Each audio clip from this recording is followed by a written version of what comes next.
wakwazeke endaweni ebucayi emgogolweni. Okay. Wase ehlala phansi impela kuzobe manje umfowethu uhamba ngithi ngenxa yami leyo nto iyangidla angikhona ukuphila nayo.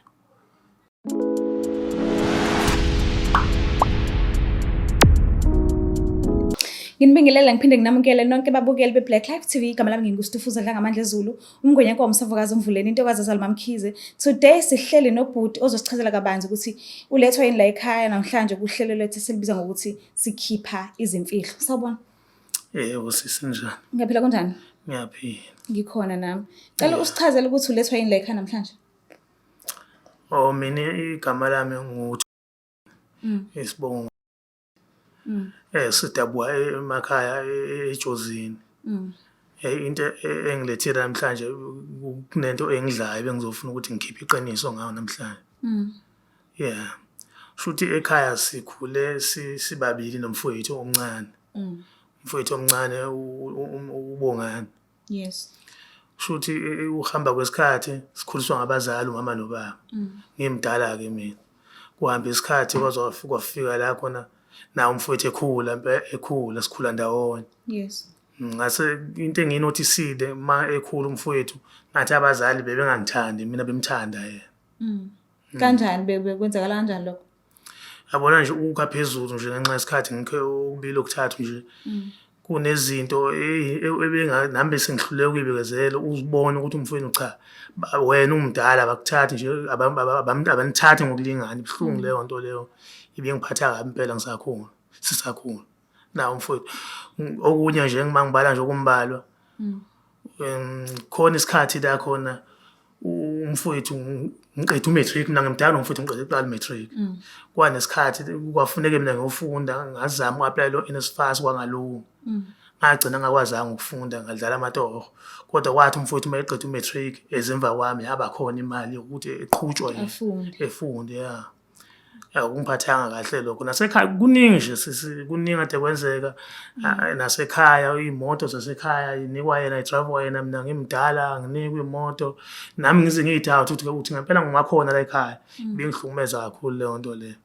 Manje abazali basaphila bona manje bobawu2? Ubaba akasekho ubaba ngebhathi ubaba akasekho kodwa umama usekhona. So uma ubona abazali benza kanje bekuvuka umona shoot kuwena noma bewenza njani bawukhulumisana nabo ukuthi awuyithandi lento noma buvele ufele ngaphakathi? Ubaba wakumuntu onolaka kakhulu nje wawuthi noma uthi ubeka umbono wakho ezovele elwe nawe yabo ungeke nje umani ukhulume leyo nto ukuthi manje ngibona ngathi umfowethu umthanda kodwa nje into ebiyenzeka ibonakala nami ngumuntu ngibona ukuthi cha la ekhaya kushuthi angithandwa la ekhaya umuntu othandwa umfowethu manje yangidla lento ukuthi namhlanje kwengifike ngithole ithuba la ngizokhipha lemfihlo ngoba iyangidla nami akusinto engifisa ukuthi ngize ngiyofa nayo. So ukunina noba ukubili ke ninomfowenu ubunjani ubudlelwane ngale nje kokuqhathwa abazali nina noba uthuna ke ninjani? Ngesikhathi sisebancane kuwa khona nje sakhula impela besinakho ukuxabana yabo sinakho ukulwa ngoba phela nami ngibona ukuthi hayi naye unakho umuntu mayithandwa ke naye uyathanda isikhathi ungathi manje usemdala namanje mina engimdala kahle kahle kunaye. Yabo besingezwani sisebancane kodwa ke kuhamba kwesikhathi njengamanje siyaphila manje sisezwana so right yonke into kodwa manje iyangidla lento ukuthi siphila nje nginemfihlo ngempela enkulu engazi mhlayizwa niyomphatha kanjani. So njengoba yena elitholile ithuba lokuthi ayofunda enyuvesi uke waqeda wayesenza njani umsebenzi ukhona usebenza kahle uyondla ekhaya noma waphelela lapha?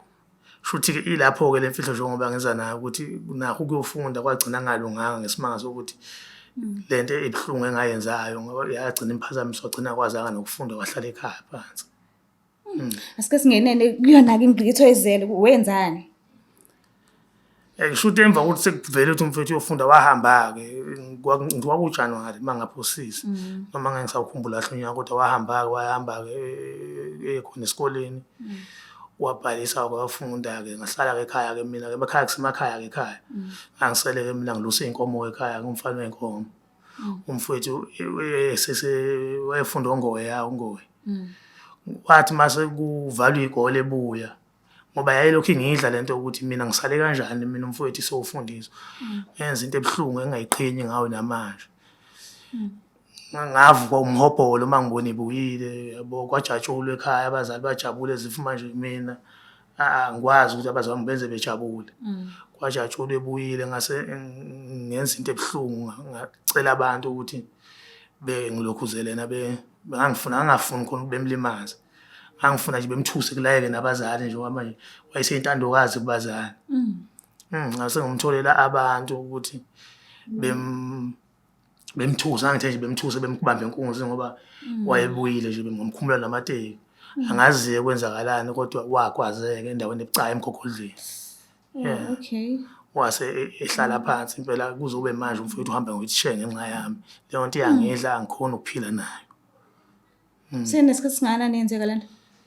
iseminingi iminyaka impela basibadala nomfowethu siyaphila ngazi ukuthi mhla eze ukuthi lento eyenze yimini uyoyithatha kanjani seminingi iminyaka phela emva kwalokho wahamba ezibhedlela kwabonakala ukuthi ngeke sakwazi ukusuma mase ungene kabuhlungu emgogodlweni wase ebuye sebuya nge-wheelchair nami ngasale sengithula nje kanjalo kwasaphinda nalento wayedlula baba emhlabeni sasala nomama manje yangidla into mangibona ehamba nge-wheelchair manje sangidla ngiyabona ukuthi mangiyoze ngifenayo ngiyongena esihokweni Manje umfowenu unayo umakoti?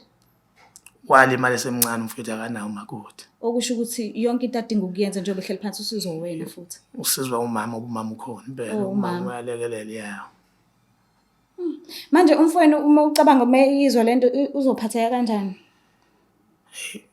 Buhlungu ngempela inhliziyo yami uzophatheka kabi ngempela ngoba kuyimanje sisezwana manje siyaphila nami ngiyamsiza umfowethu akumele ngimsize khona uyophatheka kabi ngifuna ukuxamba amanga inhliziyo yakhe yoba buhlungu ngoba akayitsheni ukuthi into enje ngoba ekhaya kwagcina kube ngathi nje amasela nje ayifuna ukumkhuthuza angikwazi akwaziyo nomama umuntu nje ngwathi kakhulu ngaye omunye umama engavuka nawushukela manje ngezwe ukuthi kunje kodwa iqiniso kwesikhathi liyafuna ukuthi liphume singafi nalo awukulisi kuthiwa ukufihla ngokwembulo kuyimanje lento iyangihlupha nami ngaphakathi asike sizama ukumthola size ukuthi kuzoba kanjani impela inhloso yami bekuyile ukuthi sizame ukumfonela kube nomuntu wesithathu ozongena phakathi uthi eyisho ngoba kuba nzima ukuthi ishuwe mina bengifisa ngathi bengangisiza lapha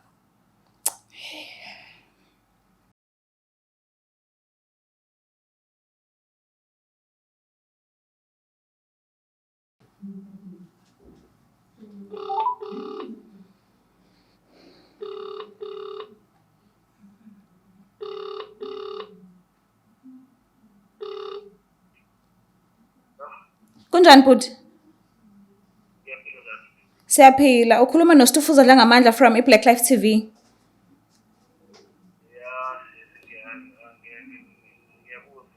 Ukuhlelo la esilibiza ngokuthi sikhipha izimfihlo. Ngihleli nomfowenu omdala. Usikukhona adinga ukuthi akhulumisane nawe ngakho. Ngicela umlalela.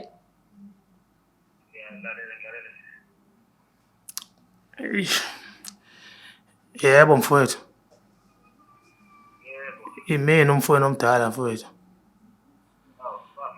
Yebo bafo, ngiyaphila bafo. Bafo ngithinta laba be-TV mfowethu ukuthi bezongisiza mfowethu kunemfihlo befune ngikudlulisele yona mfowethu ebuhlungu kakhulu mfowethu angazi uzuyithatha kanjani.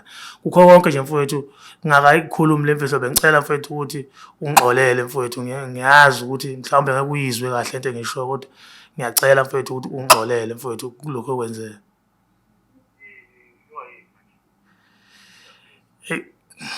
Mfowethu kushuthi njengoba mfowethu ukulesi simo kusona nje njengoba kulesi simo okusona nje mfowethu imina mfowethu imbangela yayo yonke lento njengoba uhamba nge-wheelchair nje imina imbangela yayo yonke lento mfowethu sonke lesikhathi bilokhu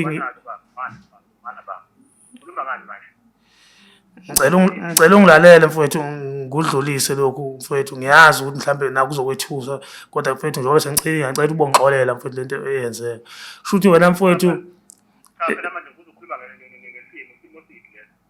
ngisho isimo lesi mfowethu okusona njengoba uhamba nge-wheelchair mfowethu shuthi wena mfowethu njengoba ekhaya wabanjwa inkunzi imini engangithumela abo bantu ngoba ngangiphathwa kabi indaba ukuthi umama nobaba bayakuthanda mfowethu okudlula mina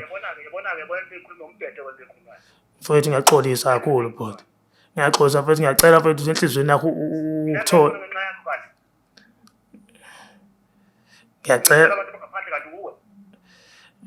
Usathane futhi wangena phakathi wami nje enhlizweni yami. Ngiyacela mntakababa ungixolele mntakababa iphuthe engalenzaya ngibule ukuthi mangaxolelwa wena kuyacaca ukuthi nasezulwini ngiyongena esihogweni phela. Njengoba ngisho ukuthi usathane mfethu wawengihlasela usathane nje umoya omubi. Ngiyaxolisa kakhulu mntakababa.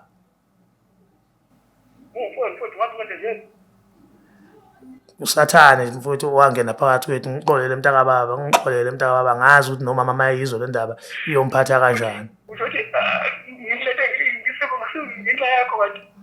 Hawu ngiyaxolisa mntakababa.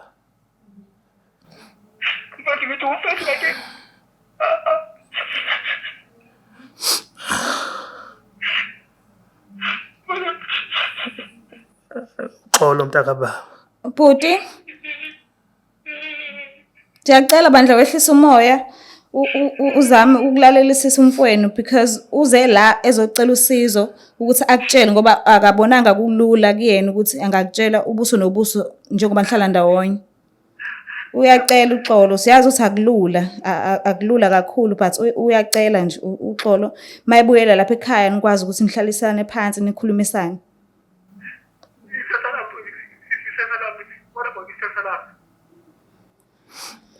Ngane kababa ngiyaxolisa ngane kababa engakwenza kwaba usathana ombi kabi.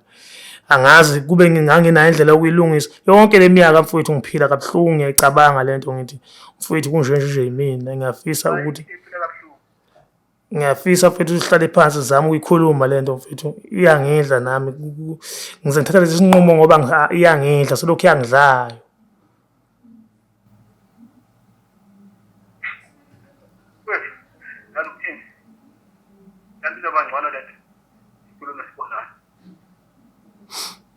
Yebo mfowethu.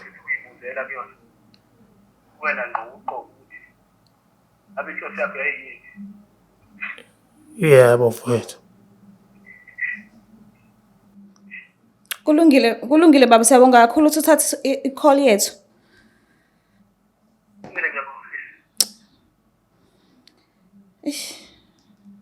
Kwazi kwanzima ke.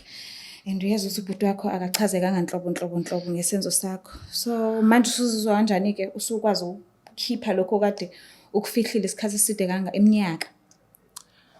Ngiyabonga nje ithuba eninginike lona sisi ukuthi ngikwazi ukuthi ningihlale nikwazi ukunika amandla ngoba lento bengenamandla ukuthi ngiyikhulumele mina kuyena umfowethu.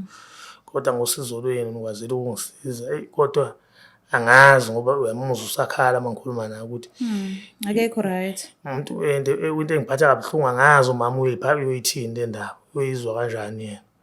Uma sifika nami ngoba phela kusenomama safuneke naye mase sihlangene nomfowethu akhuluma besikhulume nongasase nomama ukuthi umfowethu kunjenje yimina. Kona ke ngokubukeka nje niyafana nomfowenu? Yabo umfowethu impela yena kodwa ke nami kuyangifikela le nto ngalezi akhathi ukuthi ongenzeka ukuthi abangizali mina abazali bami ngoba lento ukuthi abazali bengatreat ingane ngendlela efanayo iyawudala umonakalo.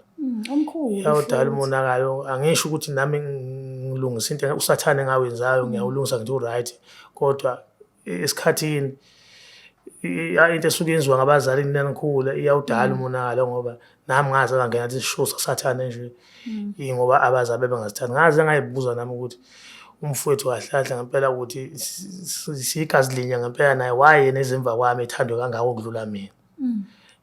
Isifiso sami nje nami ngelinye ilanga ngempela noma sikudlula yonke lento.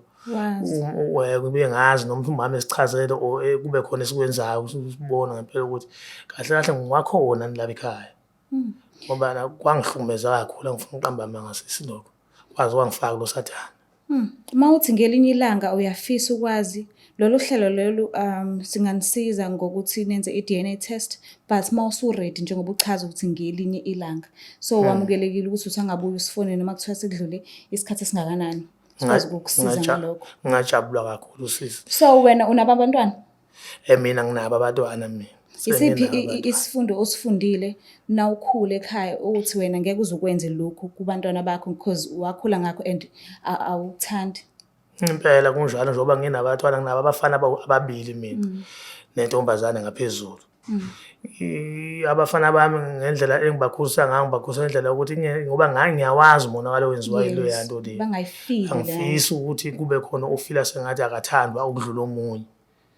Ngifisa bona bekhule bazi ukuthi ngibathanda bobabili ngokulingana ngoba nami ngenza into ebuhlungu kangaka umfowethu nje ngabasola abazali ngithi into eyenziwa abazali nawe kumanje ngizongena kulo sathane nje ingenxa abazali ngiyafisa nabo ngelinye ilanga beke bekhulu njoba usho naso ngangisiza mhlawumbe ukuthi sibone ukuthi bayangizala ngokwempela ngokwegazi.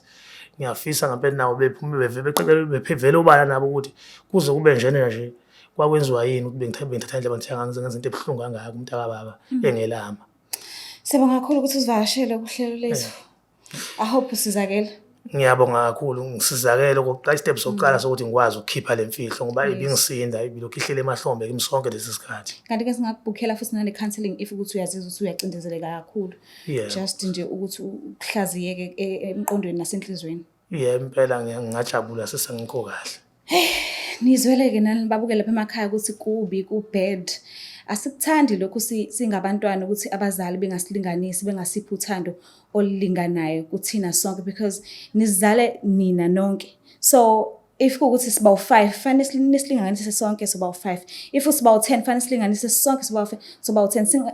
Umuntu akangezwe ewumntwana ukuthi okay kuthanda umdala, kuthanda phakathi nendawo, kuthanda umncane. Nanoma ngabe kuthina asiyiphethe ngendlela efanayo kunina kodwa zamani bazali bethu siyancenga ukuthi nizame ukusilinganisa because mkhulu umonakalo owenzakalayo ukuthi thina sabantwana sibone ukuthi anisithandi ngendlela efanayo. Ngiyanthanda kakhulu mina ngakhohle ukuthi usubscribe, ulike, ushare yonke indawo la ungashare khona. Bye.